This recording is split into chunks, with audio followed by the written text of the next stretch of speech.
Bismillahirrahmanirrahim. Alhamdulillahirabbil alamin. Nahmaduhu wa nasta'inuhu wa nastaghfiruh.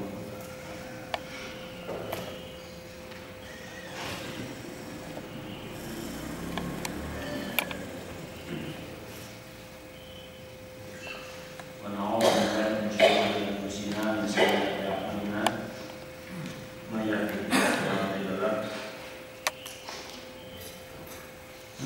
wa may yudlil fala hadiya lahu. Asyhadu an la ilaha illallah wahdahu la syarika lahu wa asyhadu anna Muhammadan abduhu wa rasuluhu la nabiyya ba'dahu. Allahumma shalli wa sallim ala Muhammadin sallallahu alaihi wasallam wa ala alihi wa azwajihi wa dzurriyyatihi wa man tabi'ahum ila yaumil qiyamah. Qala Allah ta'ala fi kitabihil karim, a'udzu billahi minasy syaithanir rajim. Ya ayyuhalladzina amanu taqullaha haqqa tuqatih wa la tamutunna illa wa antum muslimun. Ya ayyuhan nasu taqu rabbakum alladzi khalaqakum min nafsin wahidah wa khalaqa minha zawjaha wa batha minhuma rijalan katsiran wa nisaa'a wattaqullaha alladzi tasaaluna bihi wal arham innallaha kana 'alaikum raqiba. Ya ayyuhalladzina amanu taqullaha wa qulu qawlan sadida yuslih lakum a'malakum wa yaghfir lakum dhunubakum wa may yuti'illaha wa rasulahu faqad faza fawzan 'azima. Fa inna khairal hadis kitabullah wa khairal hadi hadi Muhammadin sallallahu alaihi wasallam wa syarrul umuri muhdatsatuha wa kullu muhdatsatin bid'atun wa kullu bid'atin dhalalatun wa kullu dhalalatin finnar. Amma ba'd.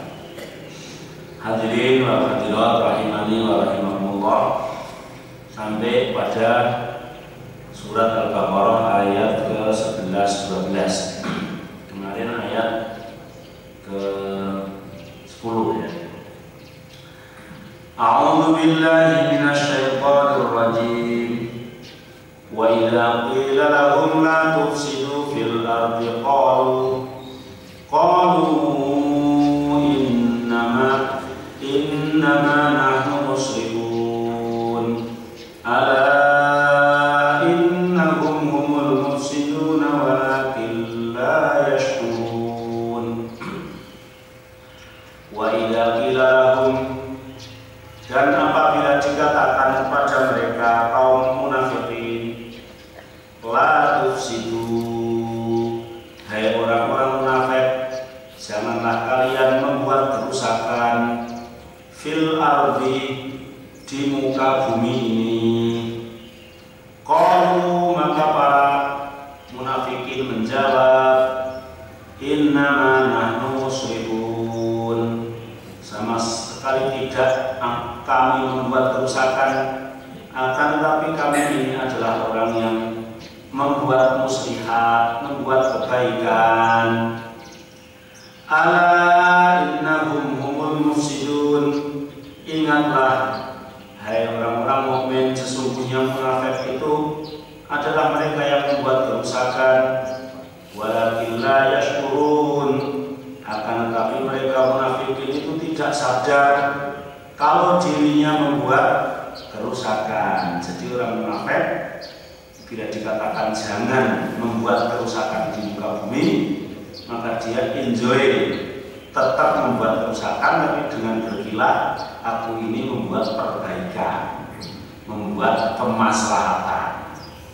Maka Allah ingatkan, sesungguhnya mereka itu tetap membuat kerusakan, tapi mereka tidak sadar. Jadi ada orang itu yang membuat kerusakan tapi tidak sadar, sadarnya memperbaiki padahal merusak. Imam As-Sadi di dalam kitab tafsirnya yang bersumber dari Abi Malik, dari Abi Saleh, dari Ibnu Abbas, dari Murrah At-Tayyib Al-Hamdani, dari Ibnu Mas'ud, dari seseorang dari golongan sahabat Nabi Muhammad SAW, wa idza qila lahum la tufsidu fil ardi qalu innama nahnu muslihun qalu hum al munafiqun. wa idza qila lahum di situ domer itu kembalinya kepada munafik karena masih menyambung ayat yang wa minan nasi may yaqulu amanna billah wa bil yaumil akhir wa ma hum bimu'minin sampai kepada fi qulubihim maradun itu masih nyambung. Maka sini wa qila wa idza qila lahum yang dimaksud adalah orang munafik pun. Adapun membuat rusak di muka bumi, amma la tufsidu fil ardi qala al fasad wa al kufru wal amalu bil maksiyah. Yang dimaksud jangan membuat kerusakan, yang dimaksud dengan kerusakan di sini adalah al kufru wal amalu bil maksiyah, kekufuran dan melakukan kemaksiatan pada Allah Subhanahu wa taala. Itu namanya sedang membuat kerusakan di muka bumi. Baik maksiat yang langsung kepada Allah atau maksiat yang tidak langsung.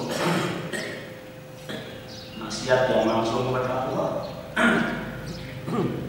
artinya maksiat yang sifatnya betul-betul maksiat yang tidak bisa jadi sudah kelihatan kalau itu maksiat, itu membuat kerusakan. Atau yang tidak kelihatan, mungkin kelihatannya adalah membuat kemaslahatan, tapi dengan sesuatu hal yang Allah Subhanahu wa taala tidak mengizinkan, itu pada hakikatnya sedang membuat kerusakan. Karena kufur dan kemaksiatan itulah al-fasad, hakikatul fasad, hakikatnya membuat kerusakan. Yang dilarang oleh Allah, la tufsidu fil ardh, jangan membuat kerusakan di muka bumi. Jadi kalau kita masih banyak melakukan kelakuan kekufuran dan perilaku kemaksiatan, berarti kita sedang andil membuat kerusakan di muka bumi ini. Wa qala Abu Ja'far an Rubai' ibni Anas an Abi Aliyah, dari Abi Aliyah mengomentari tentang wa idza qila lahum la tufsidu fil ardh, hei orang-orang munafik, janganlah kalian membuat kerusakan di muka bumi. Qal, maka beliau mengatakan yakni la ta'su fil ardi wa kana fasaduhum dzalika maksiatullah. La ta'su, jangan kalian bermaksiat.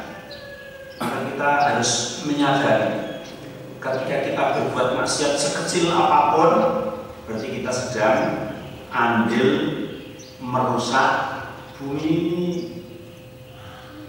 Terjadinya gunung meletus, terjadinya gempa bumi, terjadinya longsor, banjir dan lain sebagainya, semuanya dikarenakan karena orang-orang ini berbuat maksiat. Apabila maksiatnya sedikit kali dengan jumlah orang yang melakukan menjadi banyak, maka kita sedang membuat kerusakan. Itu kerusakan yang sifat fisik, ya, belum kerusakan yang bersifat mental.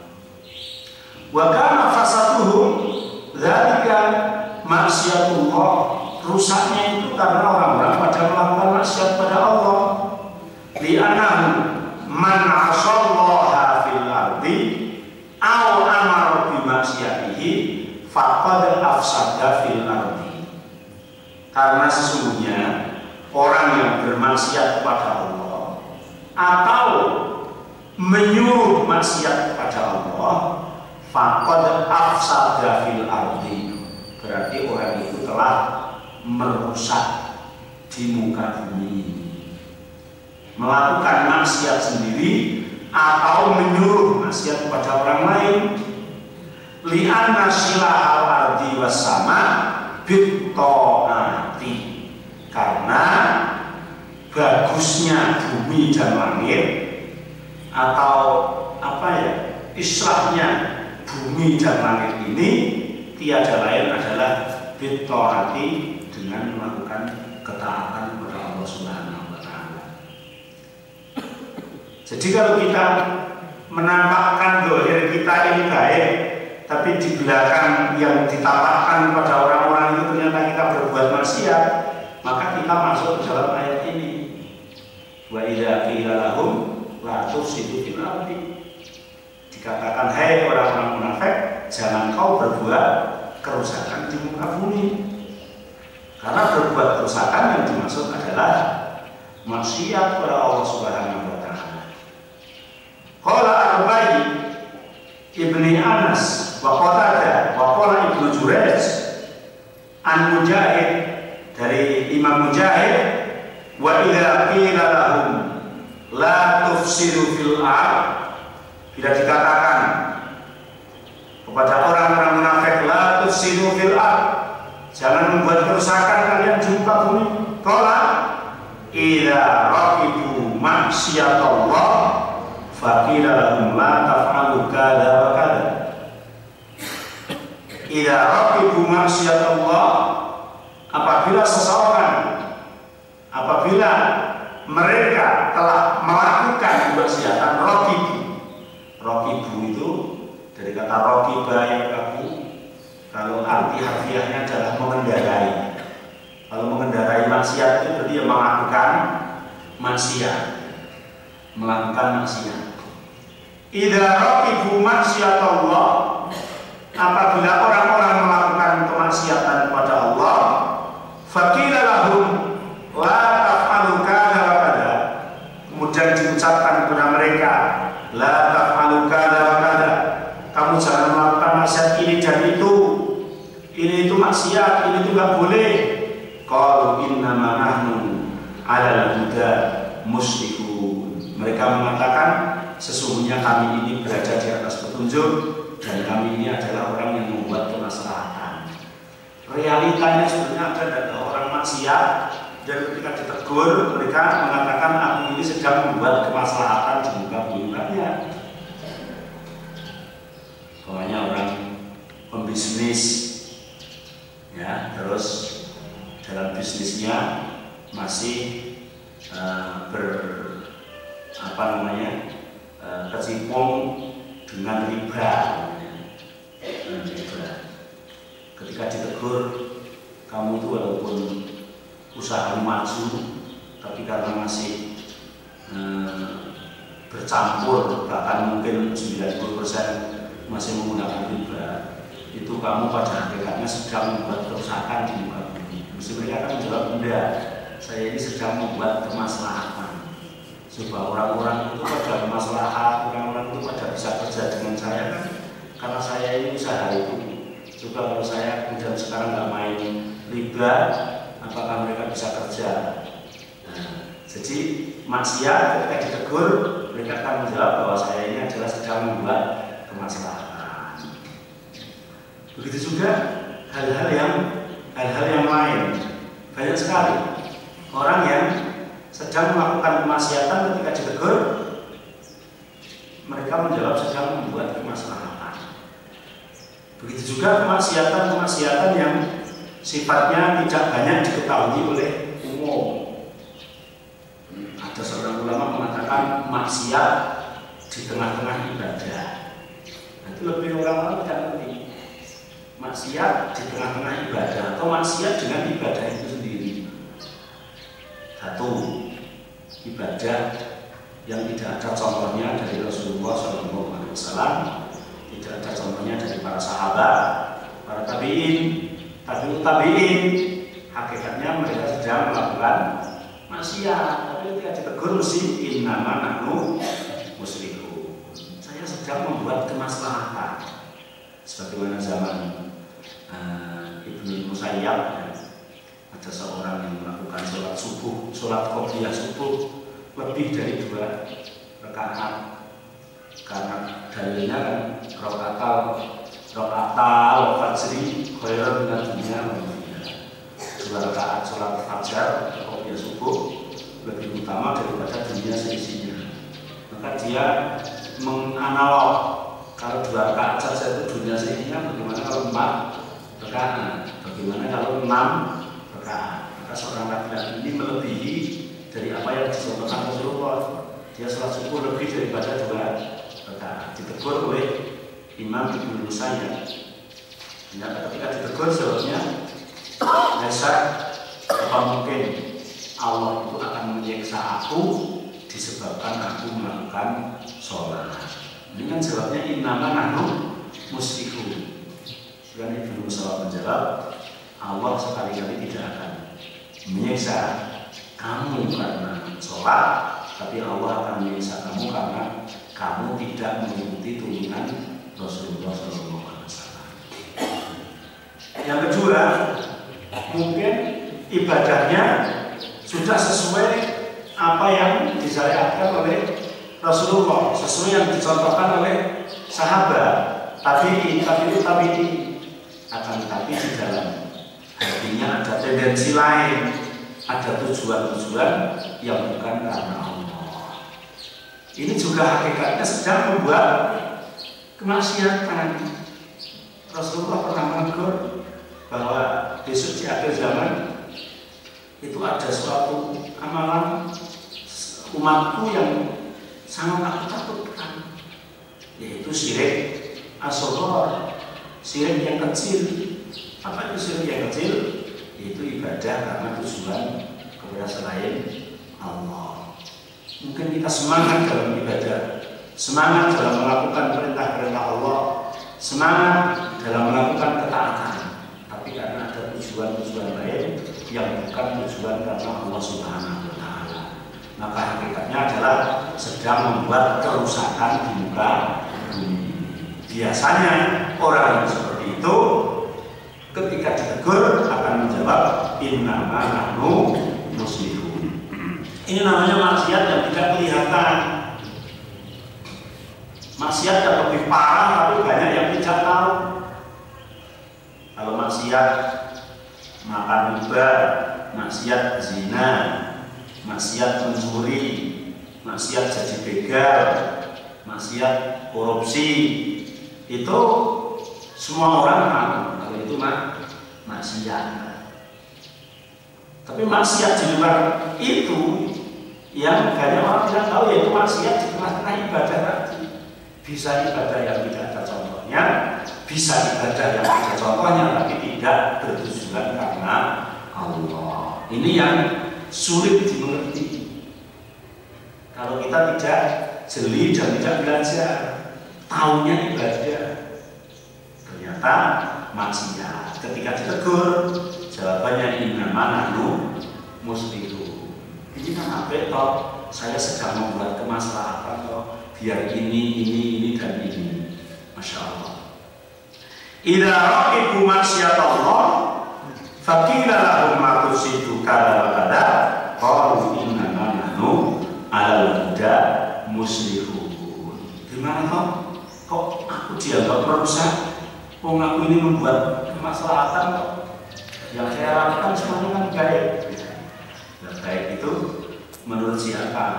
Karena kalau kebaikan selain syariat itu memang relatif.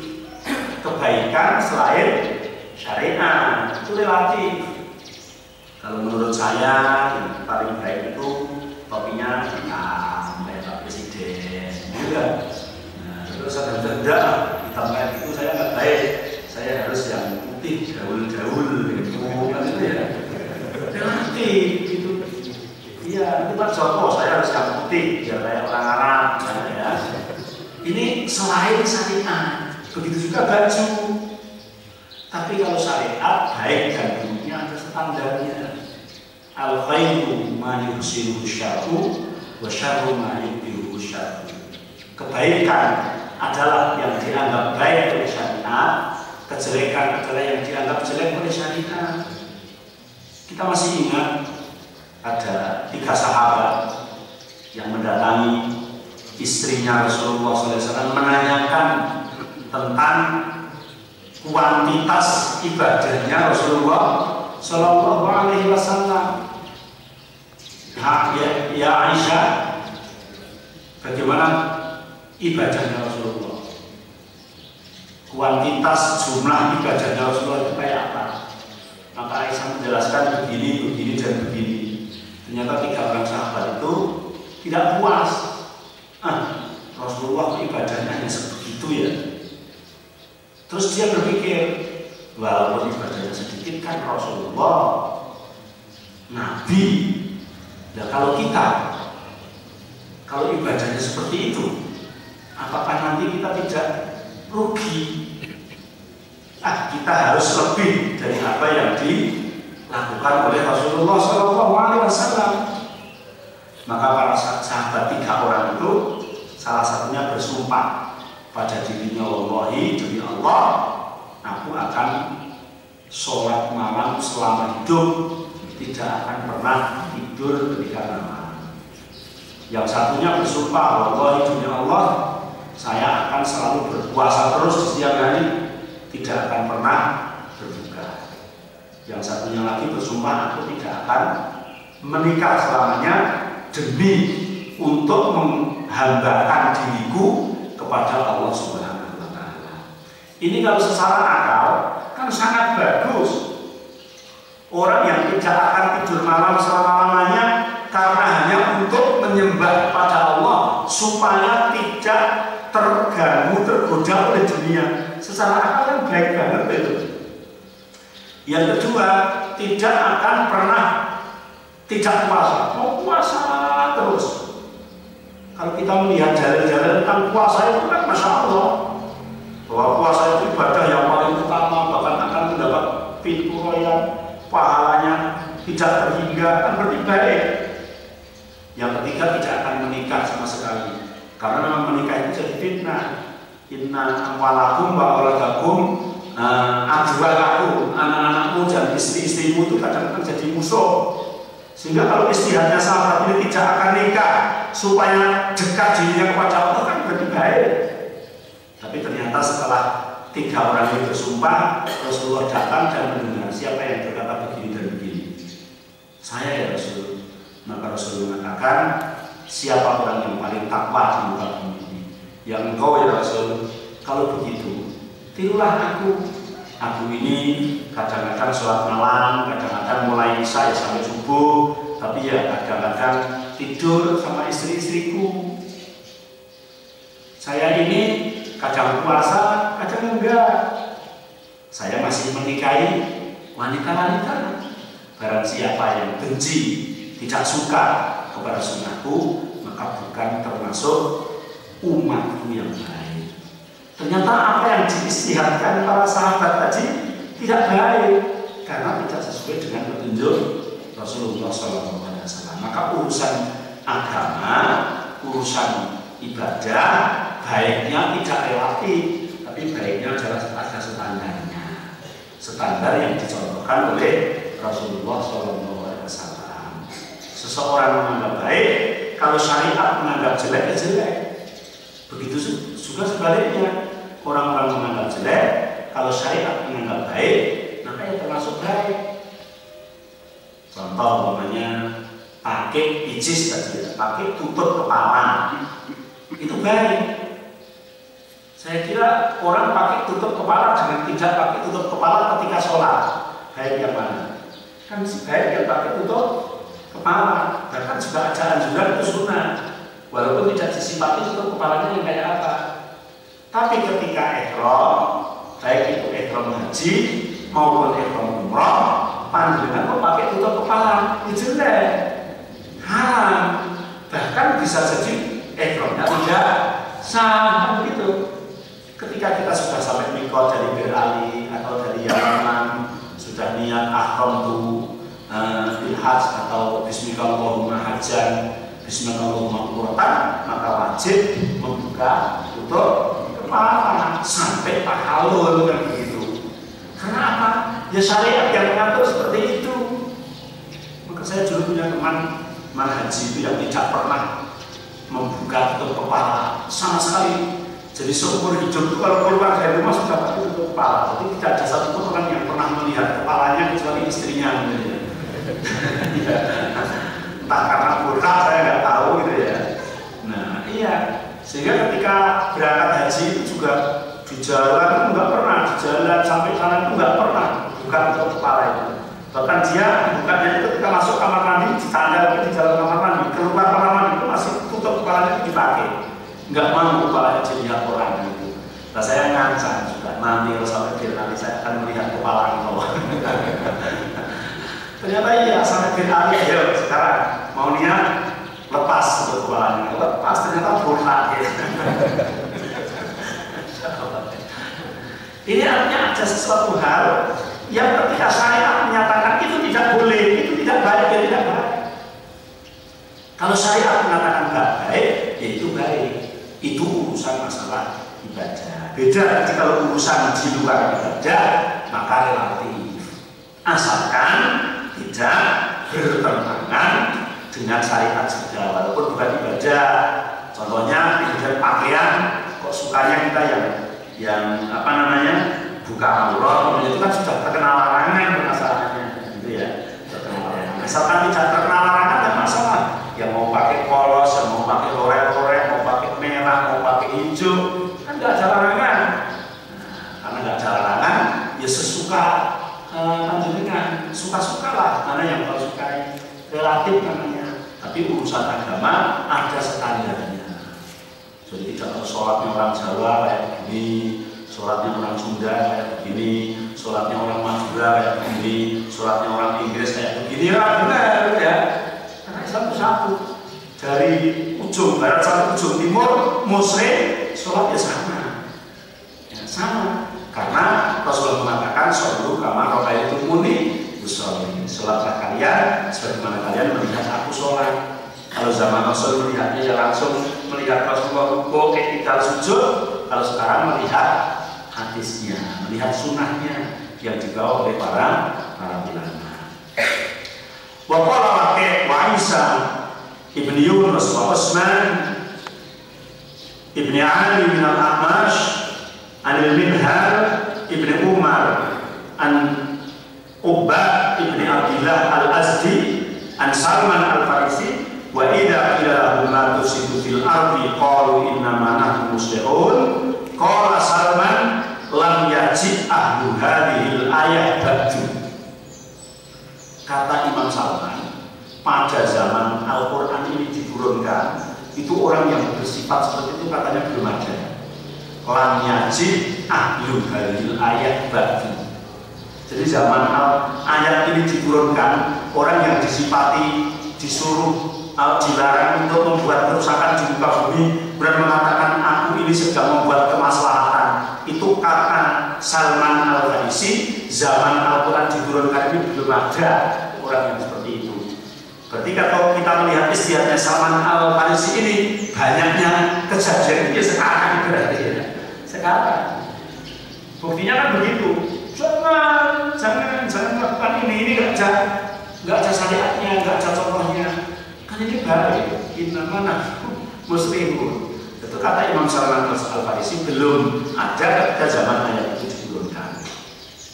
Qala Ibnu Jarir, haddatsani Ahmad bin Utsman ibn Hakim, haddatsani Abdurrahman bin Syarih, haddatsani Abi anil Ahmas an Zaid ibn Wahb bin Wawailihi an Salman al-Farisi di hadal ayat ma ja'ala.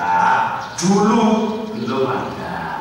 Ketika ayat ini diturunkan belum ada.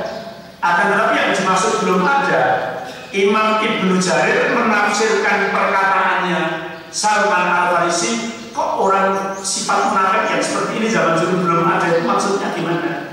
Nah ini Imam Ibnu Jarir mengatakan, yang pakai topian cocok deh. Ketemu apa ya? Ketemu deh. Barisannya ketemu yang saya baca teman-teman. Nanti yang belum dapat bisa dikasih.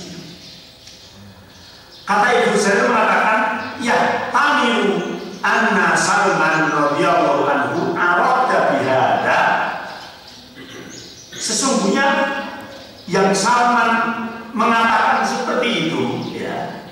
Ya tamilu anna Salman radhiyallahu anhu arada bihada, menghendaki mengatakan bahwa zaman itu belum ada. Yang dimaksud annalladzina yakuna bihadhihi sifat a'dhamu fasadan minalladzina kanu fi zaman Nabi sallallahu alaihi wasallam.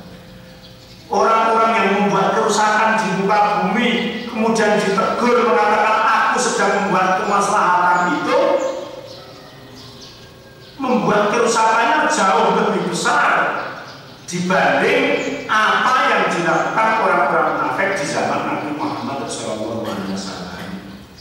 Artinya memang ya belum ada, itu maksudnya belum ada yang seperti yang akan datang.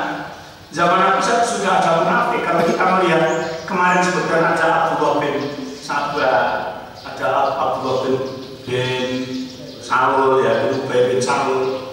Itu kan kalau kita melihat sejarahnya bisa parah, tapi ternyata zaman akhir itu akan lebih parah lagi. Karena memang tipu muslihatnya lebih mengena. Seperti zaman sekarang aja,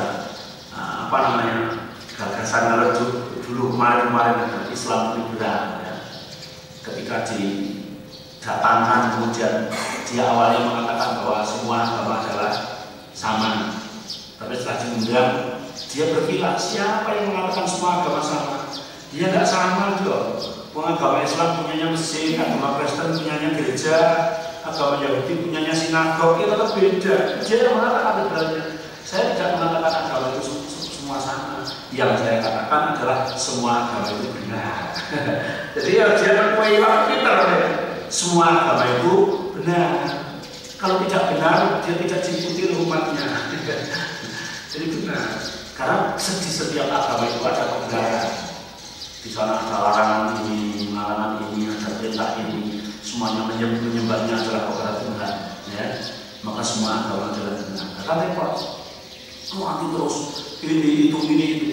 Kemudian zaman ini lagi ada gagasan masih pro kontra, ada gagasan Islam Nusantara. Ada jadi jin di jaringan Islam liberal, karena ada jin jaringan Islam Nusantara, ya. Nggak tahu itu kayak begitu terus disematkan pada masyarakat, dan akhirnya masyarakat tidak tahu mana, sehingga akan kacau balau.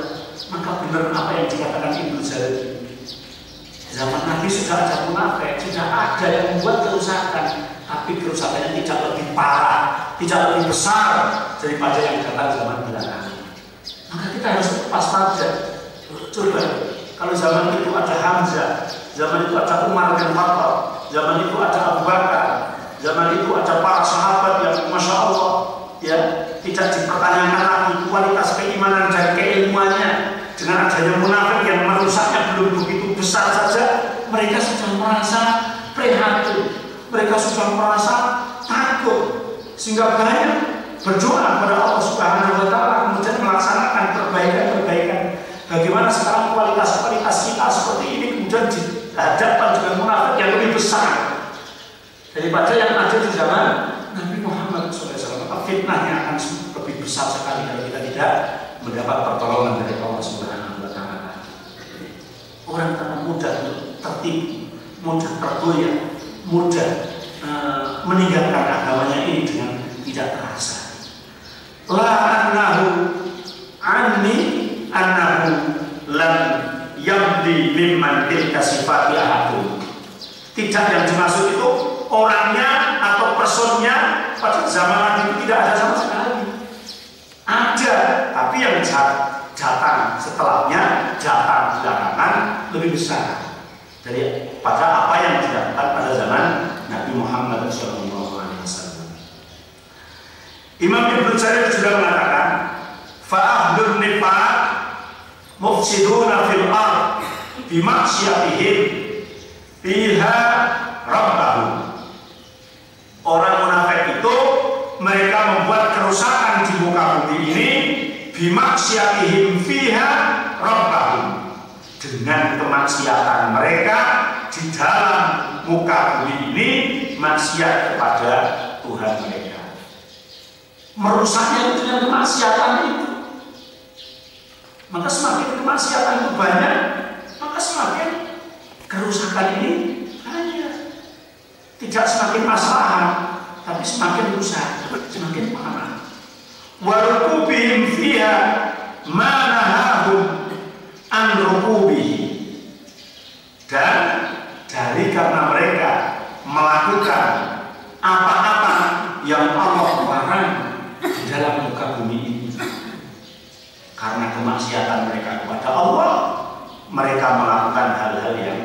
dilarang oleh Allah Subhanahu wa Ta'ala. Yang diperintahkan malah tidak dilakukan, tapi yang dilarang malah dilakukan. Dalam hal ibadah diperintahkan sesuai syariat, kadang-kadang memilih dengan yang tidak sesuai dengan syariat. Yang ada perintah syariatnya pada dihindari. Coba kalau kita kembali lagi kepada sholat qobliyah subuh, yang Rasulullah mengatakan sholat qobliyah subuh itu lebih baik daripada dunia seisinya. Kira-kira kalau kita mengadakan sensus mulai dari satu RT atau mulai dari satu kampung, orang-orang yang melakukan sholat qobliyah subuh kira-kira berapa persen dari jumlah umat muslim yang ada di tempat itu? Kemudian satu RT ada 50 kakak, 50 kakak. Itu kalau 50 kakak itu kalau personnya mungkin ada hampir 100 ya, karena suami, istri, anak kan begitu. Kira-kira kalau sensus yang melakukan sholat qobliyah subuh rutin berapa persen, berapa persen kira-kira? Kira-kira aja. Nanti kita sensus beneran. Kira-kira berapa persen? Ada 50 persen? 5, tidak 80. 5% ya. Itu. Padahal kan jalurnya jelas 2 rakaat qobliyah subuh itu lebih baik daripada dunia seisinya. Ini dalam mafhum mukhalafah atau dengan kata yang tegas itu bisa dikatakan kalau kamu ingin dunia seisinya, lakukanlah sholat qobliyah subuh secara rutin. Tapi caranya bukan individual, bukan baru 5% dari jumlah yang ada. Kalau satu RT sudah 50%, apalagi sampai 60%, semuanya melakukan qobliyah subuh secara rutin, maka keinginannya apapun terutama di dunia ini akan dikasihkan oleh Allah, menguasai dunia. Sekarang kalau sudah satu negara 80% yang melakukan qobliyah subuh, maka negara itu akan menjadi negara pemimpin di dunia. Karena Rasulullah sudah mengatakan seperti itu. Sehingga orang Rusia, orang komunis kemarin mengatakan negara yang mempunyai kesempatan, mempunyai peluang untuk menjadi negara adikuasa, super power adalah Indonesia dengan jumlah muslim yang paling banyak di muka bumi ini. Dengan catatan jamaah subuhnya seperti jamaah Jumatnya. Kalau jamaah subuh semua kan mesti qobliyah subuh. Tidak punya jamaah subuh yang ketinggalan kan enggak. Karena sudah bangunnya mesti pagi, mesti sholat tahiyatul masjid dulu, dengan adzan situ sholat qobliyah subuh dan berdoa kepada Allah pada saat itu, dan itu semua akan mengguncangkan dunia. Karena Rasulullah mengatakan 2 rakaat saja nggak usah banyak-banyak, lebih baik daripada dunia seisinya. Tapi orang yang tergugah dengan itu juga belum banyak. Belum banyak. Coba dengan cara apa supaya orang itu tertarik melakukan itu ya? Apakah kita melakukan kegiatan-kegiatan harus ditaruh pagi dari mulai jam 4 gitu ya? Sebenarnya orangnya itu jamaah subuh dan qobliyah subuh. Bahkan sekarang itu banyak sekali orang yang menyelenggarakan kegiatan, bahkan kegiatannya itu kegiatan keagamaan, tapi justru menerjang daripada apa yang dilarang oleh Allah, dan malah kadang-kadang juga meninggalkan apa yang diperintah oleh Allah.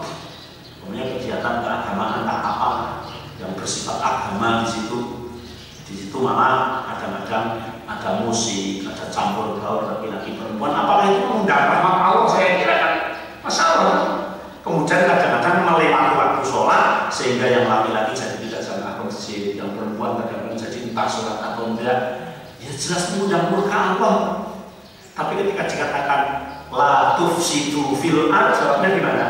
Innama nahnu muslihun. Nah ini permasalahannya ini. Sehingga belum akan maju Islam ini kalau belum kembali kepada apa yang disyariatkan oleh Allah, oleh Rasulullah, sehingga melakukan suatu ibadah-ibadah yang nilainya tinggi, yang betul-betul tagnya langsung dari Rasulullah SAW.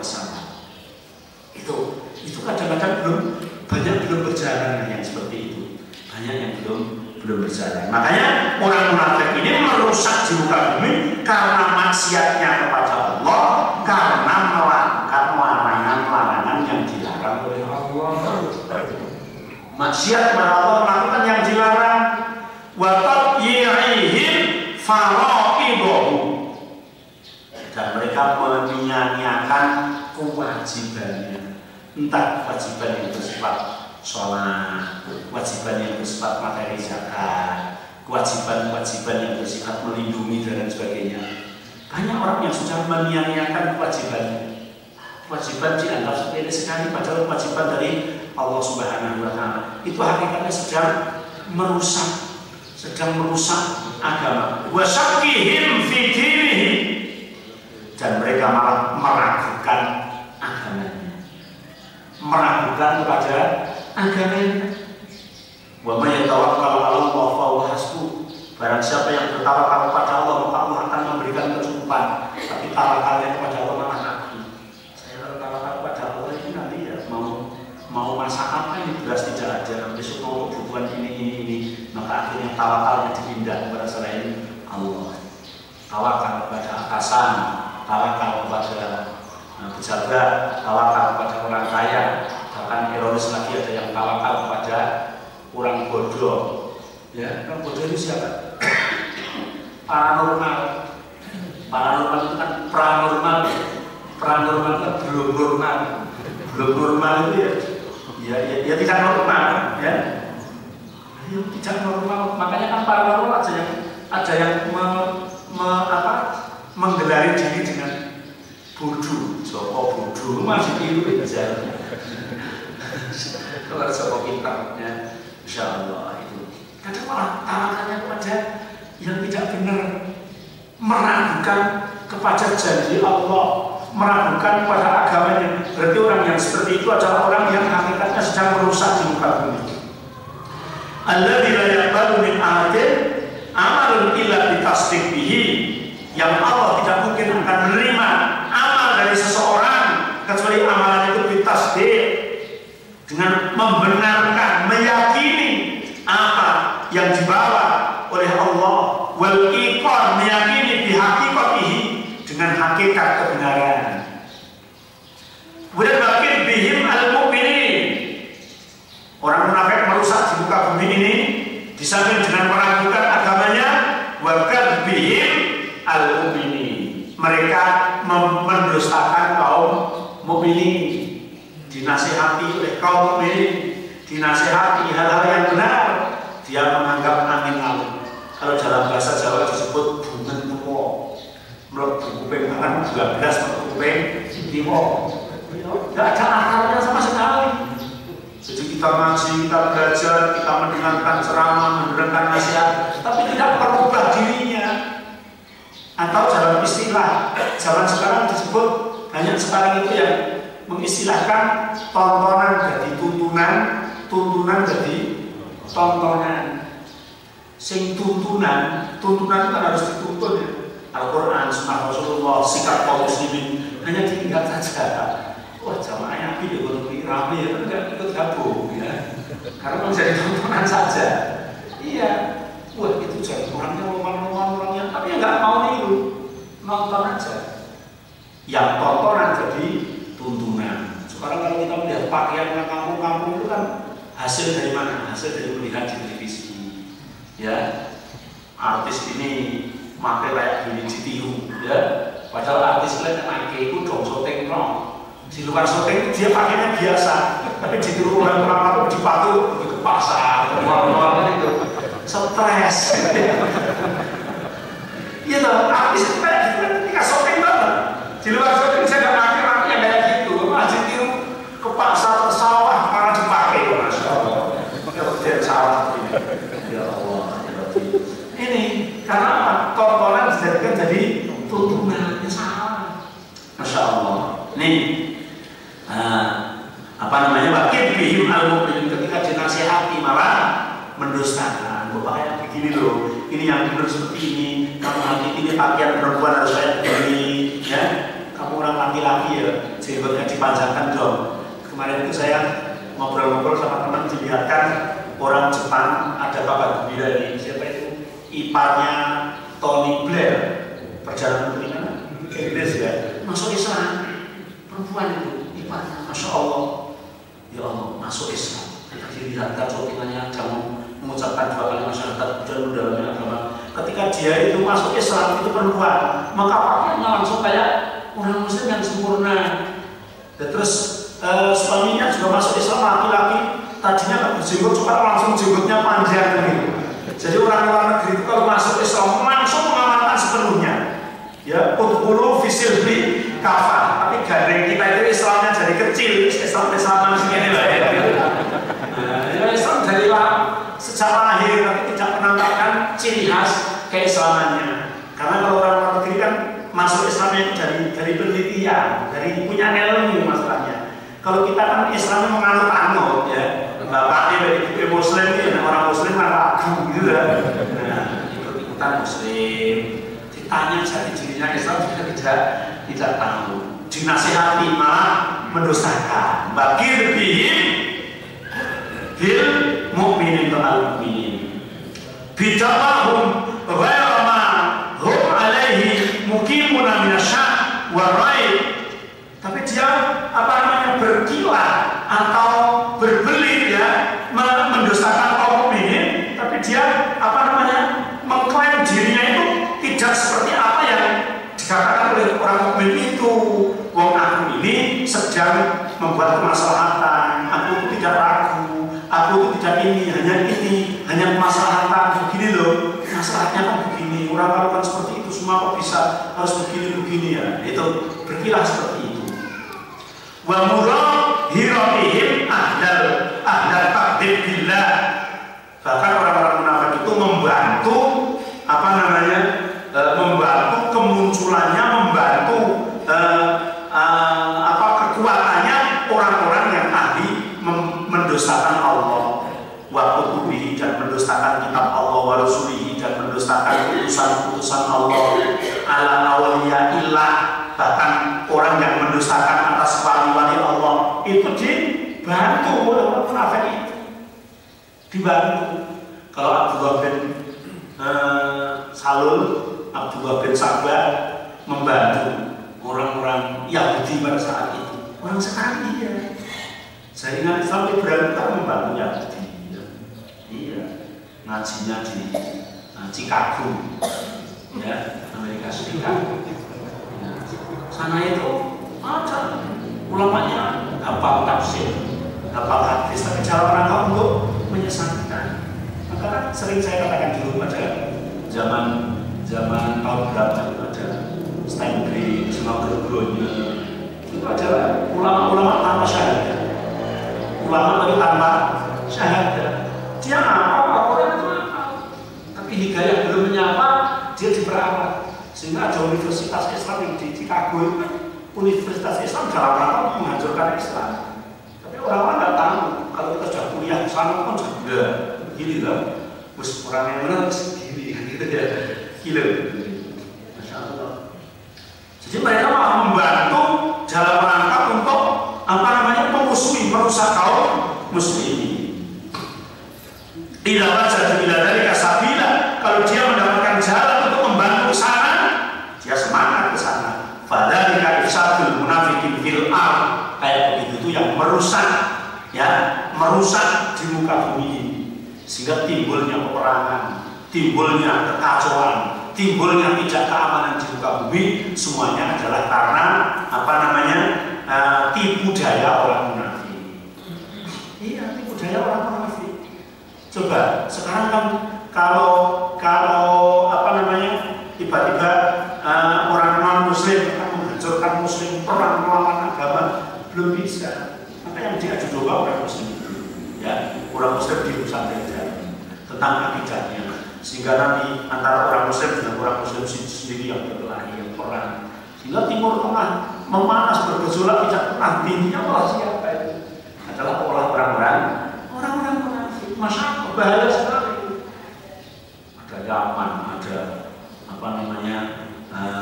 Mesir yang sampai sekarang juga belum stabil, ya. Ada Suriah, ada Libya, ada Tunisia, Masya Allah, dan sekitarnya semuanya bergoncang. Siapa yang menjadi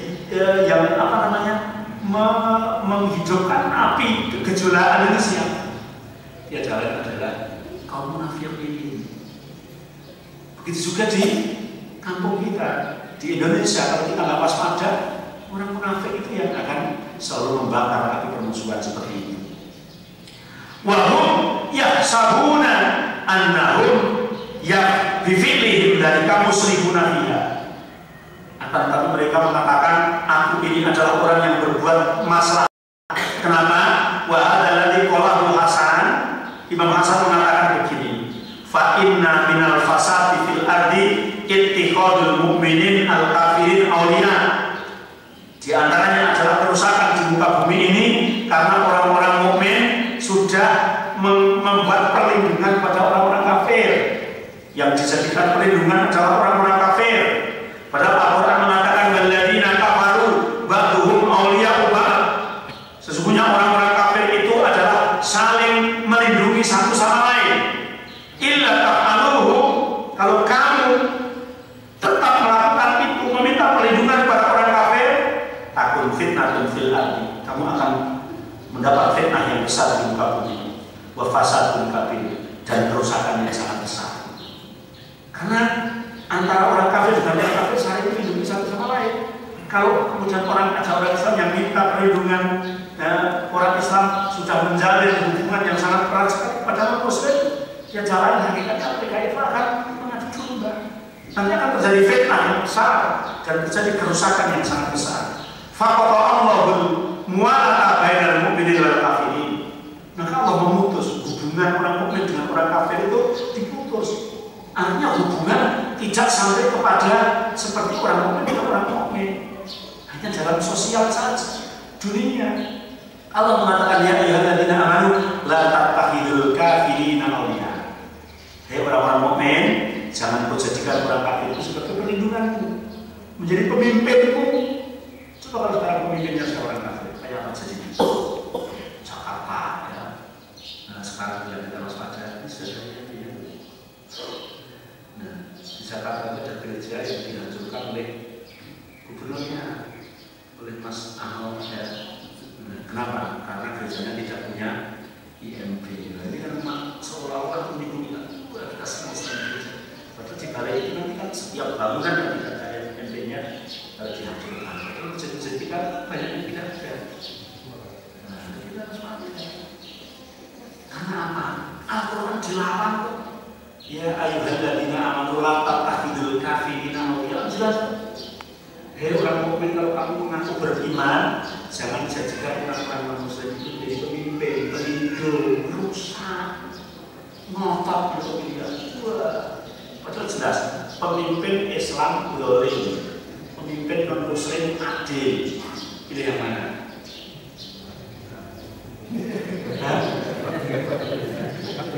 Tidak harus pilih. Harus pilih. Harus pilih pemimpin yang Muslim, walaupun harus. Karena kalau kita pilih pemimpin yang non Muslim, yang kafir, jelas menunjukkan Al-Quran. Dan seadil-adilnya juga belum apa ya? Seadil yang kita harapkan, mesti kedoliman itu ada. Kalau pemimpin Muslim sedolim-dolimnya tidak melarang orang, ya. Karena Muslim tidak melarang orang melakukan ketaatan kepada Allah, tidak melarang orang melakukan aktivitas melakukan jamaah, tidak melarang sholat Id. Kira-kira kalau pemimpinnya Muslim tidak ada larangan sholat Id, orang Muslim ketika Idul Fitri tidak ada. Ada larangannya itu orang yang memimpin bukan Muslim, malah baru lebih baik dolim tapi Muslim daripada adil tapi bukan Muslim, apalagi sama-sama dolimnya. Apalagi sama-sama dolimnya, pilih ya yang Muslim. Ya ayyuhalladzina amanu la tattakhidul kafirina awliya min dunil mu'minin, dari yang bukan mukmin. Aturiduna an tas'alu lillahi 'alaikum sultanan mubina. Apakah aku menghendaki akan mencari alasan-alasan ketika kamu mau disiksa oleh Allah? Besok pada di akhirat kita beralasan ketika mau disiksa oleh Allah begini. Kenapa kamu tidak melakukan ibadah, tidak melakukan kebenaran ini? Ya, karena aku terjepit, karena aku terzalimi. Ternyata Allah mengatakan, Allah inna ardallahi wasi'ah. Tidak tahu kalau dunia Allah itu luas, begitu ya. Nah, Anda jangan sampai ketika kita masih di dunia, jangan sampai seperti itu. Bahkan dalam ayat yang lain, Allah mengatakan innal munafiqina fi darkil asfali minan nar wa lan tajid lahum nasira. Sesungguhnya orang munafik itu besok berada di neraka yang paling bawah. Wa lan tajid lahum nasira. Dan mereka tidak akan mendapat pertolongan sama sekali. Fal munafiq lamma kana dhahiruhul iman istabahu amruhu alal mu'minin faka'an al-fasad min jihadil munafik hasil. Karena munafik itu adalah zahirnya menampakkan keimanan, maka seolah-olah perintahnya itu atau seolah-olah perilakunya itu menyamai orang mukmin dalam sebagian hal, sehingga faka'an al-fasad min jihadil munafik hasil. Maka kerusakan di muka bumi dengan dirusak meminjam tangan-tangan munafik ini sangat mungkin untuk berhasil merusak di muka bumi ini. Li'anahu walladhi gharral mu'minin biqaulihi, karena dia yang bisa menipu orang mukmin dengan ucapannya. Saya itu loh sama dengan kamu, saya itu loh setuju, saya itu loh mendukung, kan begitu. Alladzi la haqiqata lahu, padahal tidak pada demikian hakikatnya. Wa waliyul kafirina 'alal mu'minin, bahkan nanti orang-orang kafir menguasai orang mukmin, tapi jangan itu budaya orang mukmin kan begini, nanti kan begini. Walaupun orang muslim tapi kan begini, ditipu kita. Akhirnya mengiyakan rusak. Walau annahu istamara 'ala halil awal lakana syarru akhaf. Sesungguhnya kalau orang munafik itu mau terus terang, ya sudah gabung saja kepada orang kafir, jangan menampakkan keimanannya, ya ada kerusakan juga bagi mereka aja, tidak akan menjalar kepada kaum mukminin. Atau walau akhlasal amal lillah wa tutabiqu qawlahu wa amalahu la aflaha wa jaha. Atau tobat, hatinya yang ditarik sehingga sama dengan zahirnya, maka dia akan beruntung, akan selamat. Atau mulutnya dibungkam sesuai dengan hatinya, gabung orang kafir, kerusakannya pun tidak akan merajalela. Itu, tapi dia tetap berada di tengah, karena yang orang munafik itu yang disebut kepala juga. Ya tinggal dia bersama siapa, mesti akan mengatakan akulah bersama kalian, gitu. Bersama orang mukmin, yang ngomong bahwa aku bersama orang mukmin, begitu juga bersama orang kafir. Walihada qala wa idza qila lahum la tusidu fil ardi qalu innama nahnu muslihun ay nuridu an nudari al fariqaini minal mu'minina wal kafirin wa nastaridu ma'ahula wa haula. Jadi orang munafik itu mengatakan kok innama nahnu muslihun itu gimana? Itu kan gini, seperti orang-orang di sini kan mengatakan seperti ini, di muka bumi ini supaya kita itu rukun bersatu, kan gitu. Jadi menyatukan. Orang Kristen itu hanya siapa tahu, oh Yesus itu kan anak Maria, begini. Oh yang menciptakan orang Muslim siapa? Oh hakikatnya sama. Jadi saya ini dalam rangka untuk menyatukan antara orang mukmin, orang Muslim dengan orang kafir, supaya satu visi sehingga rukun. Jadi nanti itu ya kalau hari Jumat orang Kristen, orang Hindu, orang Buddha yo masuk masjid Jumatan bersama. Besok kalau hari Minggu ya kita ke gereja, kan indah kayak begitu. Orang munafik mengatakan seperti itu, seolah-olah seperti nggak dengar kuliah yang kafirun la a'budu ma ta'budun wa la antum a'buduna ma a'bud wa la ana a'budu ma ta'budun wa la antum a'buduna ma a'bud. Lakum dinukum waliya. Sebenarnya yang namanya toleransi itu satu urusan sosial, mari kita bersama. Urusan agama nafsi. Kalau kamu mau sholat id, kalau saya non muslim ya bersilahkan, saya hormati, saya tidak akan mengganggu. Begitu juga kalau kamu nakalan, saya orang muslim ya sudah, saya tidak mengganggu. Itu urusan kamu, kan begitu. Itu toleransi. Tapi kalau harus memaksakan, kamu harus bergabung dengan saya. Iya, harus bergabung, namanya malah intoleransi. Dan urusan masalah dunia, urusan masalah sosial, ayolah kita jadi satu. Orang munafik itu seolah-olah menjadi pahlawan yang kesiangan akan menyatukan antara orang muslim dan non muslim dalam urusan masalah ibadah yang nggak bisa. Dalam urusan ibadah nggak bisa. Itu sudah dijauhi oleh Abu Jahal. Ya, yang mendatangi Abu Thalib, anak laki-laki itu kemana? Muhammad itu loh. Ya sedang pergi keluar rumah, sudah begini aja.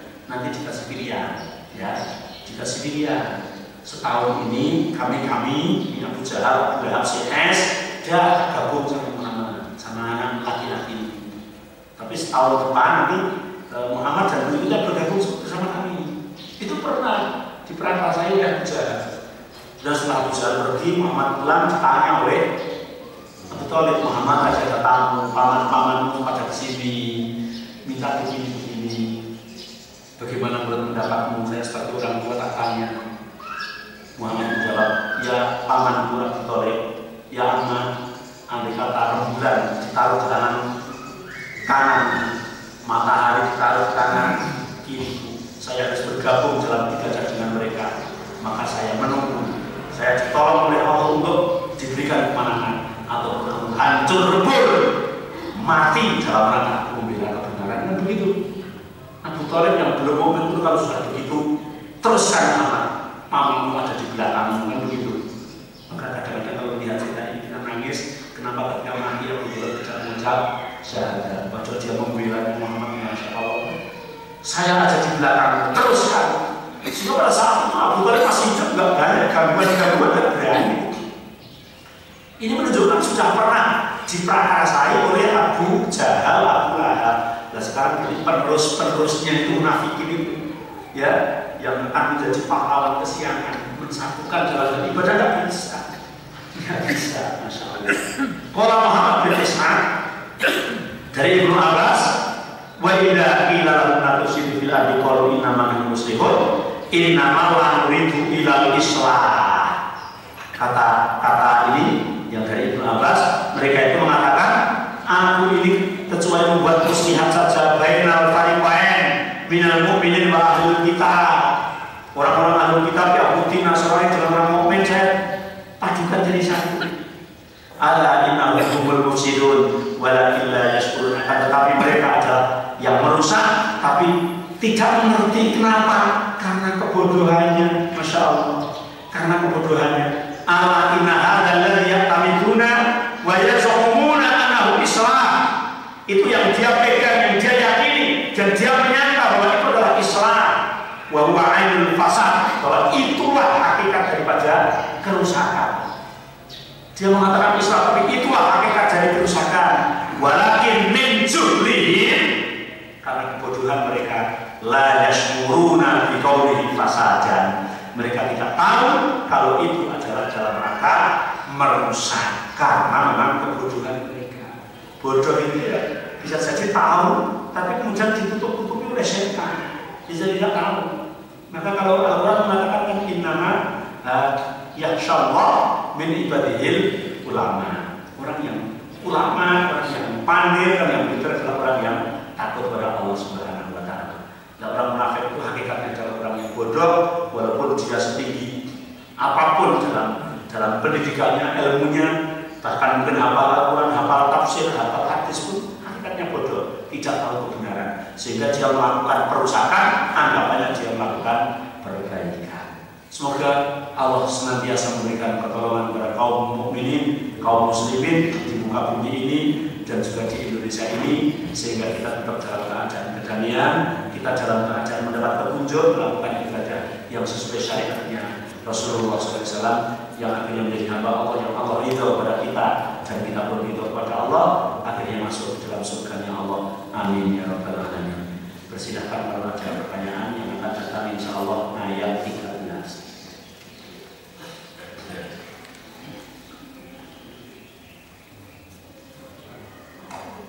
Bisa diikuti oleh saya.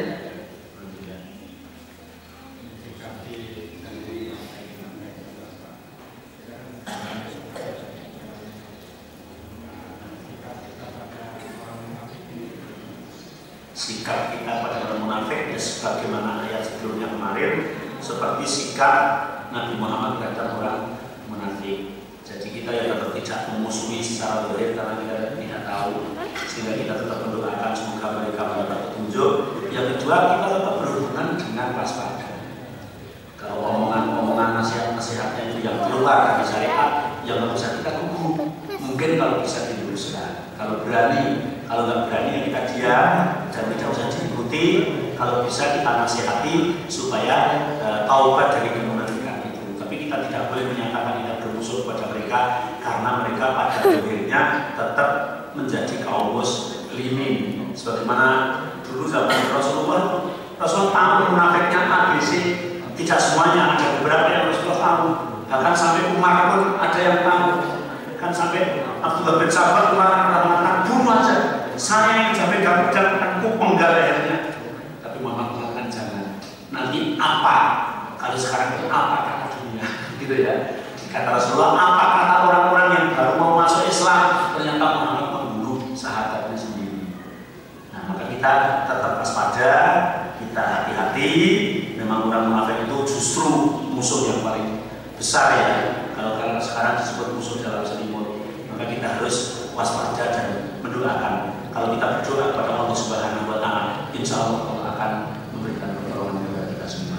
Dan itu dibuat oleh Allah itu memang untuk menguji kita sampai mana kekuatan iman kita dalam menghadapi fenomena yang seperti ini. Jadi semakin usianya banyak, semakin tingkatannya meningkat, semakin Allah mencintai kita semua. Insya Allah.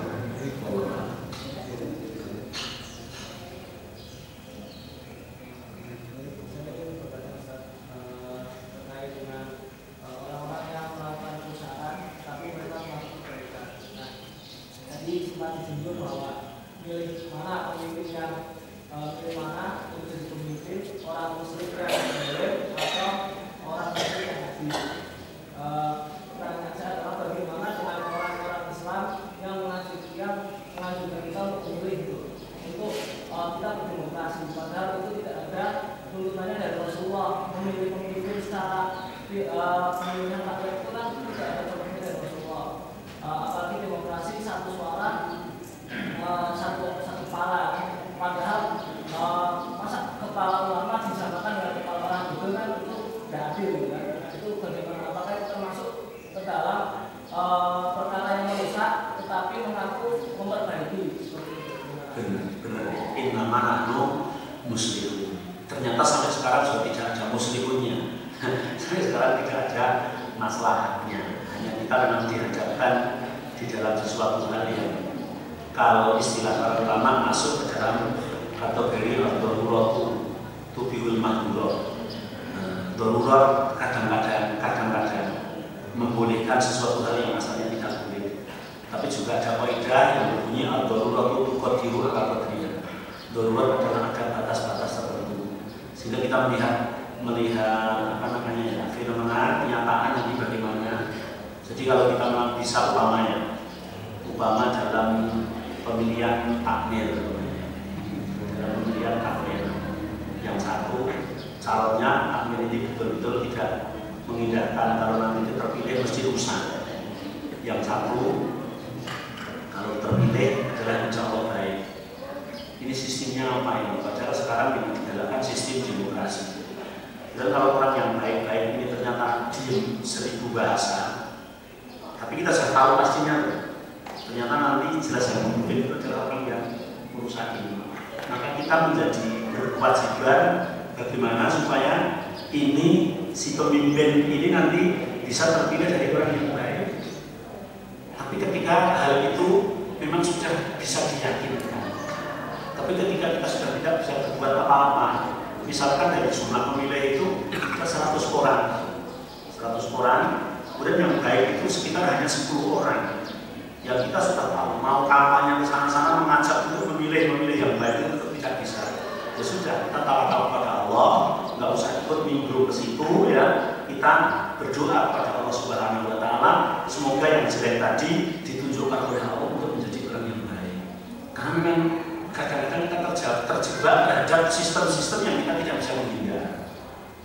Makanya kalau Pak Kiai Misbah Mustafa, yaitu adiknya di sini Mustafa Jawa Timur, mengatakan riba itu haram.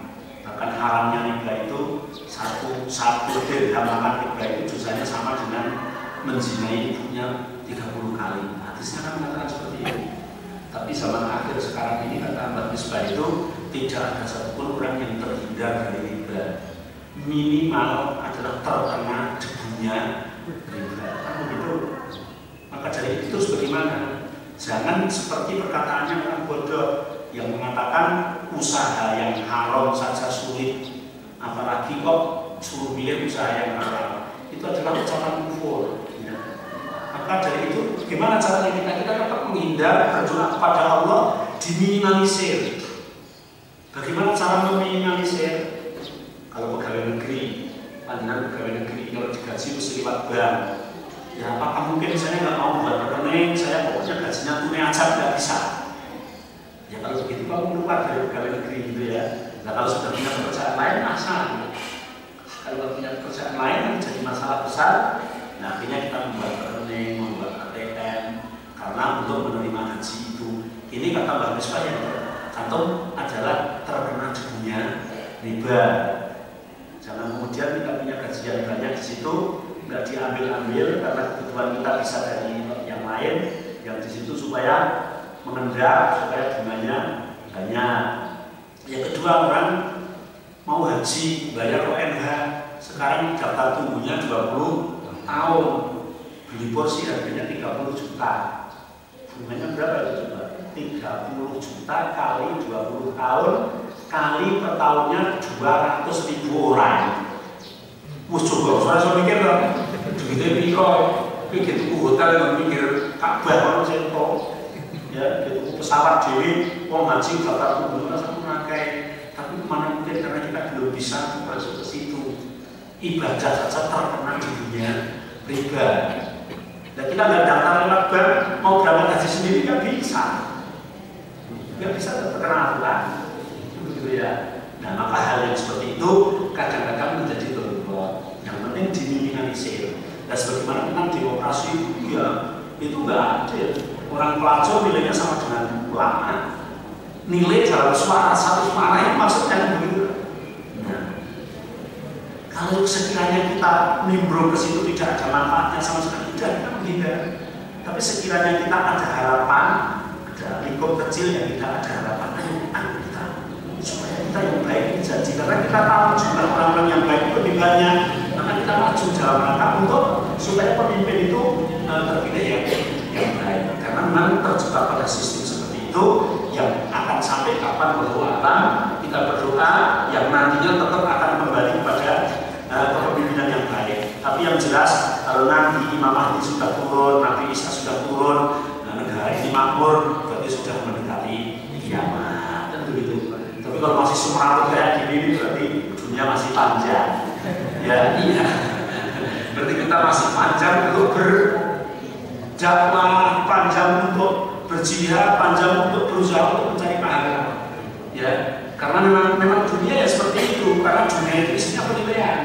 Adapun balasan adalah ketika nanti sudah selesai di penilaian dunia ini yang begitu. Masih panjang, jangka kita masih panjang. Mungkin generasi-generasi yang akan datang mari kita didik yang sebaik-baiknya supaya yang akan datang nanti menjadi pemimpin-pemimpin di negeri ini sehingga nanti bisa menjadi negara baldatun thayyibatun wa rabbul ghafur, negara yang makmur, aman, damai, tentram, Allah memberikan ampunan sebagaimana masa Islam zaman terdahulu.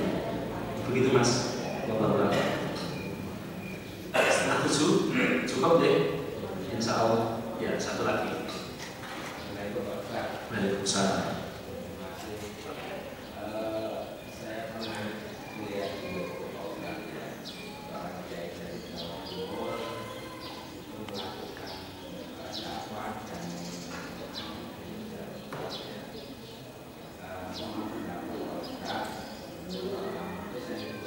Awak melakukan cara itu? Oh ya.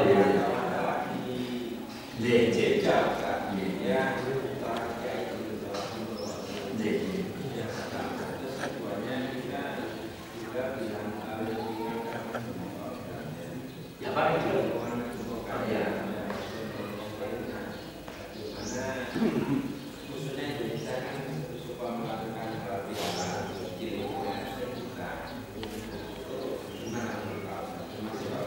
Ya, sama-sama. Untuk dalam gereja, kalau ikhlas, saya kira tidak apa-apa. Tapi kan keikhlasan ini yang sulit. Dia inginnya supaya benar, atau dia ikhlas. Ya, dapat itu kan kemana saja. Justru orang yang belum Muslim diajak untuk masuk Islam. Kalau bisa, kalau memang itu ikhlas, tapi jangan sampai terkontaminasi bersatu di dalam masalah peribadatan. Karena memang di Islam beda dengan di non-Muslim. Kalau di non-Muslim itu kan boleh berdakwah, mendakwai orang yang sudah punya agama, pura-pura masuk agamanya orang lain kan boleh. Itu di agama lain. Tapi kalau di Islam kan tidak diperbolehkan. Ya, kalau memang ikhlas dan ada perubahan, saya mau masuk gereja, kamu akan mendakwai supaya mereka masuk Islam. Boleh enggak? Kalau diperbolehkan enggak apa. Sebagaimana Profesor Dr. Zakir Naik, orang India itu ya, sering di gereja juga dialog, gitu ya, terbuka. Tapi betul-betul memang menjelaskan keislaman, kemudian mematahkan hujah mereka kalau memang menguasai. Ya kalau nggak bisa, kalau kita hanya mungkin bisanya hanya bisa-bisaan, ya. Akhirnya kalau lama-lama justru kita yang takut, atau intinya supaya enak, intinya supaya dapat materi yang lebih banyak. Saya kira itu yang akan tidak ada nilainya di dalam Islam. Contoh data seperti itu, Profesor Dr. Zakir Naik, kadang debat itu ada di gereja. Kemarin akhir-akhir ini debat di Rusia, di tempat komunis ya, dengan orang terpelajar komunis yang paling pandai se-Rusia. Pertanyaannya sulit-sulit. Dr. Zakir Naik bisa menjawab 1, 2, 3, dijawab. Plek-plek akhirnya apa? Dia mengucap 2 kalimat syahadat. Nah itu hebat sekali. Kalau bisa seperti itu. Tapi kalau hanya apa ya? Mungkin sensasi, ya itu ya repot. Bisa jadi agama kita tertunda. Jadi kalau memang bisa, baik ya. Itu saja contohnya. Yang kedua, masalah halal bihalal. Halal bihalal itu bukan ibadah. Halal bihalal bukan ibadah. Sehingga kalau lingkungan panjenengan ajakan halal bihalal, ya nggak apa-apa itu bukan ibadah. Yang nggak boleh itu kalau diyakini itu ibadah. Wajib ya enggak, sunnah ya enggak. Ya bukan ibadah. Halal bihalal itu ya sama ketemu. Jadi budaya. Ya kalau budaya didudukkan sebagai budaya. Oh budaya bareng-bareng apa namanya pesta atau apa budaya kumpul-kumpul supaya satu RT atau satu RW kumpul saling mengenal masalah. Hanya jangan diyakini itu sebagai ibadah karena memang bukan ibadah. Maka memang kemarin ada pengkaburan dalam apa namanya instansi pendidikan. Jadi kalau halal bihalal itu singgungan kaum muslim, mergo itu kegiatannya kaum muslim. Tapi mereka kawan singgungan kaum Kristen, mergo kegiatan kan pengkaburan. Kalau Natalan singgungan kaum Kristen bener, podo lawan awake dhewe anak Islam itu singgungan kaum muslim yo ngono. Kalau halal bihalal itu budaya. Budaya itu siapa saja yang punya dalam lingkungan itu. Ya Islam, ya Hindu, ya Buddha, bahkan mungkin komunis kan gitu ya.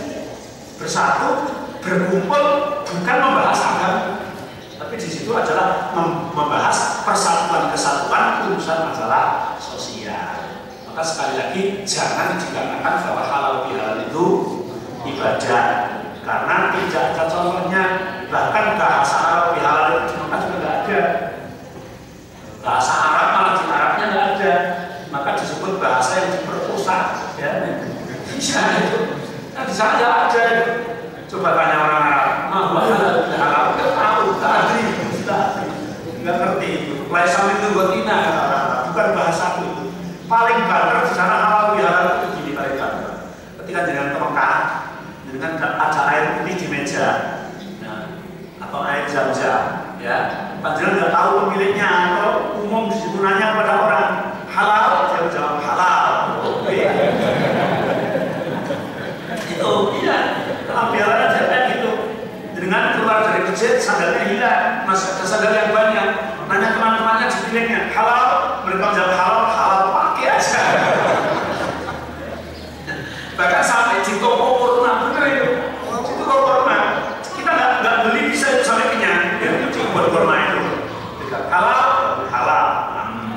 halal, halal.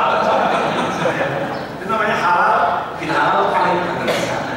Ya, yang secara seremonial seperti di sini nggak ada. Maka itu adalah budaya. Kalau kita diyakinkan sebagai budaya, ditanamkan sebagai budaya, ya nggak apa-apa namanya budaya. Jangan kamu orang Islam nggak ikut halal bihalal. Gimana Islamnya kamu? Gimana lagi cari Islam? Enggak. Seperti itu. Ada Al-Quran dibaca, lagunya bagus.